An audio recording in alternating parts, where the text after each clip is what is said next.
Hello, and welcome to Steve's English Podcast. I hope you enjoy Chapter 4 of Alice in Wonderland. The rabbit sends in a little bill. It was the White Rabbit, trotting slowly back again, and looking anxiously about as it went, as if it had lost something.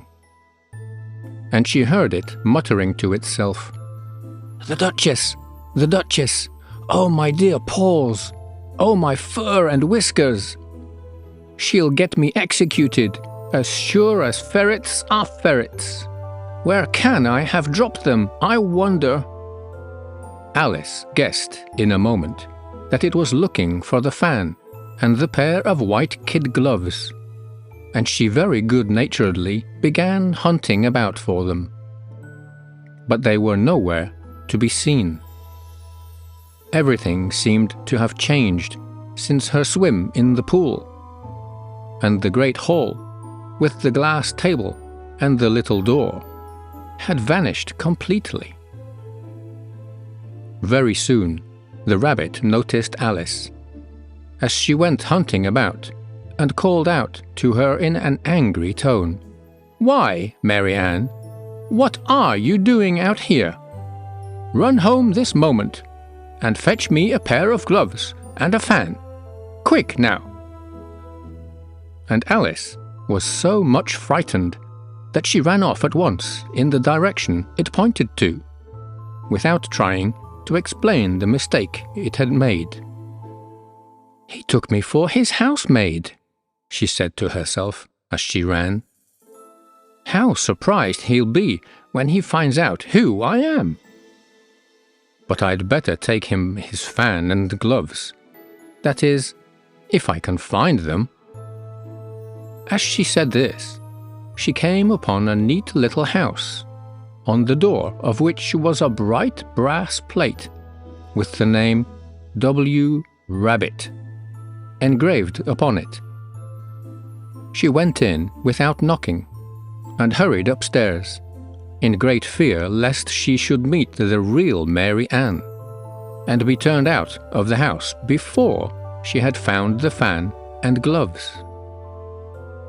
"How queer it seems," Alice said to herself, "to be going messages for a rabbit. I suppose Dinah'll be sending me on messages next." And she began fancying the sort of thing that would happen. "Miss Alice, come here directly, and get ready for your walk." "Coming in a minute, nurse. But I've got to see that the mouse doesn't get out. Only, I don't think—" Alice went on, "and they'd let Dinah stop in the house if it began ordering people about like that." By this time, she had found her way into a tidy little room with a table in the window, and on it, as she had hoped, a fan and 2 or 3 pairs of tiny white kid gloves. She took up the fan and a pair of the gloves, and was just going to leave the room when her eye fell upon a little bottle that stood near the looking-glass. There was no label this time with the words "Drink me," but nevertheless she uncorked it and put it to her lips. "I know something interesting is sure to happen," she said to herself, "whenever I eat or drink anything, so I'll just see what this bottle does. I do hope it'll make me grow large again, for really I'm quite tired of being such a tiny little thing." It did so indeed, and much sooner than she had expected. Before she had drunk half the bottle, she found her head pressing against the ceiling, and had to stoop to save her neck from being broken. She hastily put down the bottle, saying to herself, "That's quite enough. I hope I shan't grow any more. As it is, I can't get out at the door. I do wish I hadn't drunk quite so much." Alas, it was too late to wish that. She went on growing and growing, and very soon had to kneel down on the floor. In another minute, there was not even room for this. And she tried the effect of lying down with one elbow against the door, and the other arm curled around her head. Still, she went on growing, and, as a last resource, she put one arm out of the window and one foot up the chimney, and said to herself, "Now I can do no more. Whatever happens, what will become of me?"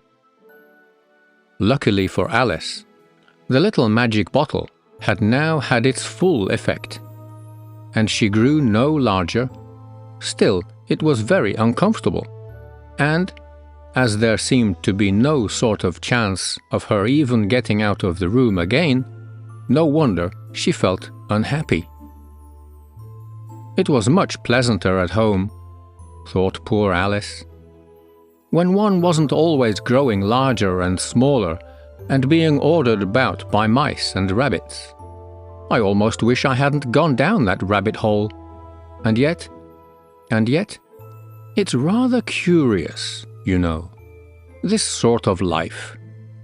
I do wonder what can have happened to me. When I used to read fairy tales, I fancied that kind of thing never happened.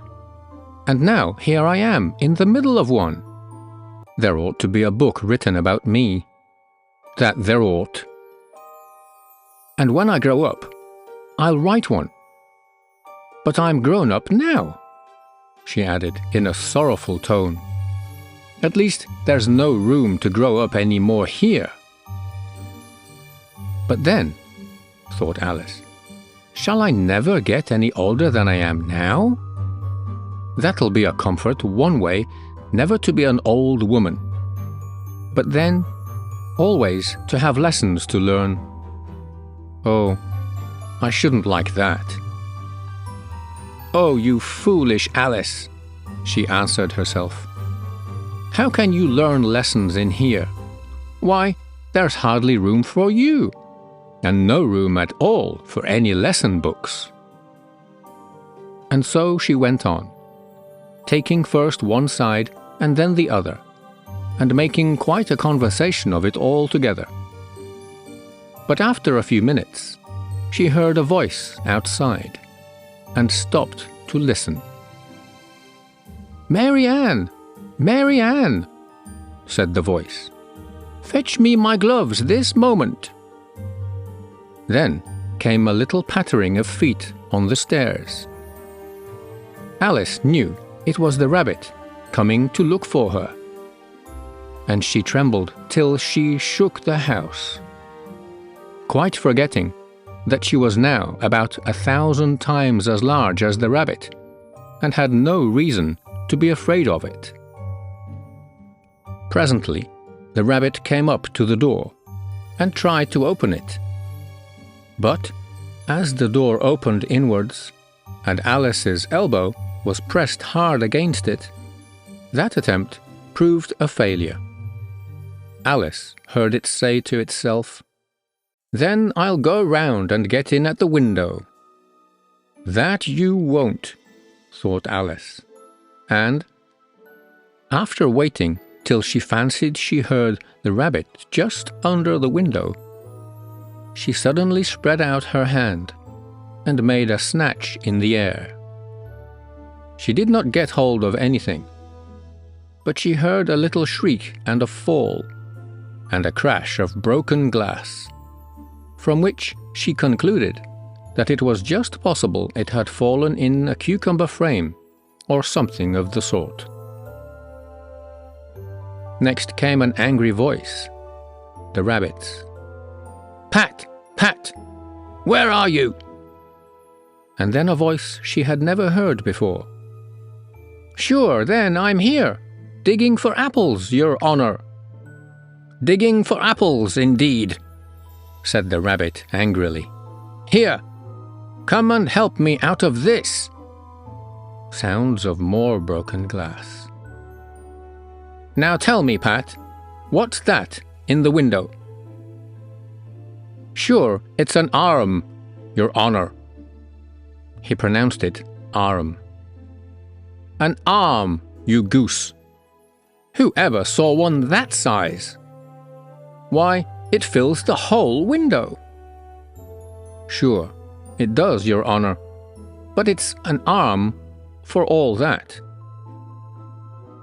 Well, it's got no business there, at any rate. Go and take it away. There was a long silence after this, and Alice could only hear whispers now and then, such as, "Sure, I don't like it, Your Honor, at all, at all. Do as I tell you, you coward." And at last she spread out her hand again, and made another snatch in the air. This time there were 2 little shrieks, and more sounds of broken glass. What a number of cucumber frames there must be, thought Alice. I wonder what they'll do next. As for pulling me out of the window, I only wish they could. I'm sure I don't want to stay in here any longer. She waited for some time without hearing anything more. At last came a rumbling of little cartwheels and the sound of a good many voices, all talking together. She made out the words, "Where's the other ladder? Why, I hadn't to bring but one. Bill's got the other. Bill, fetch it here, lad. Here, put 'em up at this corner. No, tie 'em together first. They don't reach half high enough yet. Oh, they'll do well enough. Don't be particular. Here, Bill, catch hold of this rope. Will the roof bear? Mind those slate. Oh, it's coming down. Heads below." A loud crash. Now, who did that? It was Bill, I fancy. Who's to go down the chimney? Nay, I shan't. You do it. That I won't, then. Bill's to go down. Here, Bill. The master says you're to go down the chimney. Oh, so Bill's got to come down the chimney, has he? Said Alice to herself. Shy, they seemed to put everything upon Bill. I wouldn't be in Bill's place for a good deal. This fireplace is narrow, to be sure, but I think I can kick a little. She drew her foot as far down the chimney as she could, and waited till she heard a little animal. She couldn't guess of what sort it was, scratching and scrambling about in the chimney close above her. Then, saying to herself, "This is Bill," she gave one sharp kick, and waited to see what would happen next. The first thing she heard was a general chorus of, "There goes Bill!" Then the rabbit's voice along, "Catch him, you by the hedge!" Then silence, and then another confusion of voices. "Hold up his head! Brandy now! Don't choke him! How was it, old fellow? What happened to you? Tell us all about it." Last came a little feeble, squeaking voice. "That's Bill," thought Alice. "Well, I hardly know. No more, thank ye. I'm better now, but I'm a deal too flustered to tell you. All I know is, something comes at me like a jack-in-the-box, and up I goes like a skyrocket." "So you did, old fellow," said the others. "We must burn the house down," said the rabbit's voice. And Alice called out as loud as she could, "If you do, I'll set dinner at you." There was a dead silence instantly. And Alice thought to herself, I wonder what they will do next. If they had any sense, they'd take the roof off. After a minute or two, they began moving about again, and Alice heard the rabbit say, A barrow full will do, to begin with. A barrow full of what? Thought Alice. But she had not long to doubt, for the next moment a shower of little pebbles came rattling in at the window, and some of them hit her in the face. I'll put a stop to this, she said to herself, and shouted out, You'd better not do that again, which produced another dead silence. Alice noticed with some surprise that the pebbles were all turning into little cakes as they lay on the floor, and a bright idea came into her head. If I eat one of these cakes, she thought, it's sure to make some change in my size. And as it can't possibly make me larger, it must make me smaller, I suppose. So she swallowed one of the cakes, and was delighted to find that she began shrinking directly. As soon as she was small enough to get through the door, she ran out of the house, and found quite a crowd of little animals and birds waiting outside. The poor little lizard, Bill, was in the middle, being held up by 2 guinea pigs, who were giving it something out of a bottle.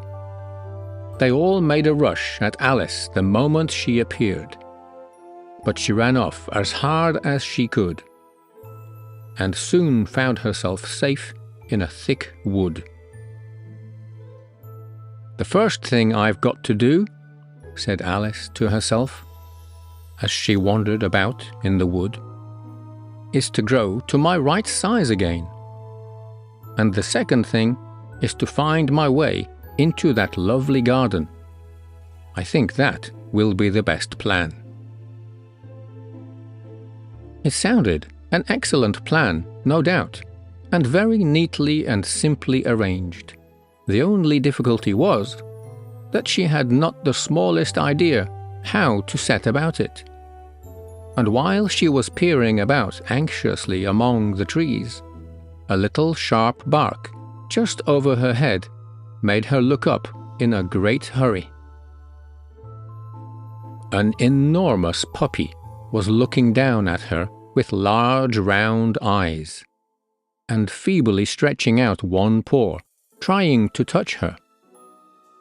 Poor little thing, said Alice in a coaxing tone, and she tried hard to whistle to it. But she was terribly frightened all the time at the thought that it might be hungry, in which case it would be very likely to eat her up in spite of all her coaxing.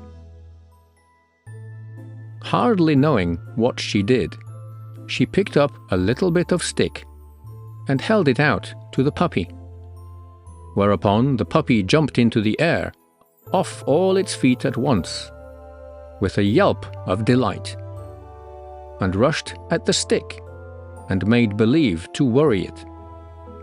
Then Alice dodged behind a great thistle to keep herself from being run over, and the moment she appeared on the other side, the puppy made another rush at the stick and tumbled head over heels in its hurry to get hold of it. Then Alice, thinking it was very like having a game of play with a cart horse, and expecting every moment to be trampled under its feet, ran around the thistle again. Then the puppy began a series of short charges at the stick, running a very little way forwards each time and a long way back, and barking hoarsely all the while, till at last it sat down a good way off, panting, with its tongue hanging out of its mouth, and its great eyes half shut. This seemed to Alice a good opportunity for making her escape.